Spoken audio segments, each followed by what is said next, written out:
Hello Desert Bearhawk fans, it is Easter Sunday and we are in the shop. Finally getting to leak check this tank. And the way I did it originally about gave me a heart attack. So I'll tell you about that in a second and I'll show you what we got going on. So as you can see, we've got caps on the fittings that need to be capped off here. So the two gas supply line fittings, and then the lower tank quantity fitting, and then the upper one here is got a little stubbed out piece of tube on it, and there's a balloon that you can see, and the balloon's inflated. Then over here I took wrapped the black cap that we got off of Amazon with some electrical tape to seal it. It's just basically one of these caps right here, and I cut it down about halfway so to give myself some area to tape on over here and seal this off, and I got maybe 20 wraps or so on there. And then of course our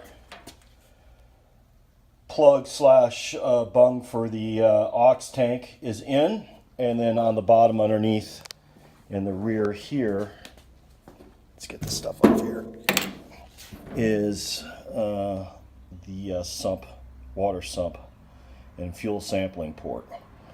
All right, so what I originally intended to do was to use this get up right here, and basically this is a valve, just a valve stem for a car that I cleaned the rubber off of, and then I turned down the brass portion so it would fit inside this tube.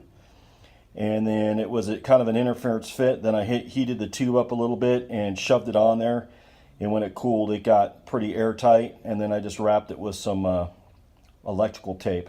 The idea being that that would go onto this, and then having my regulator over here set at about 10 psi, 8 psi, I would inflate the tank, the balloon would inflate, and then I would do my leak check. That was the plan. Well, I can tell you, ladies and gentlemen, that when I put 8 psi on this tank, it did not like it. Not even a little bit. It started popping and creaking. All this aluminum oil canned up. It spooked the living poo out of me, to the point where I abandoned that immediately. Not doing that. So what I thought was, if the idea is to put enough pressure, just 8 psi, to see if the balloon will hold pressure, why not blow the balloon up real big,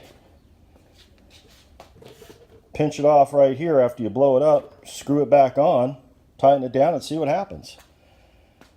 So that's what I did, and I tested it one time to see if it was actually putting any pressure in the tank, and I took this fitting off, and sure enough it blew out here and the balloon deflated. So I am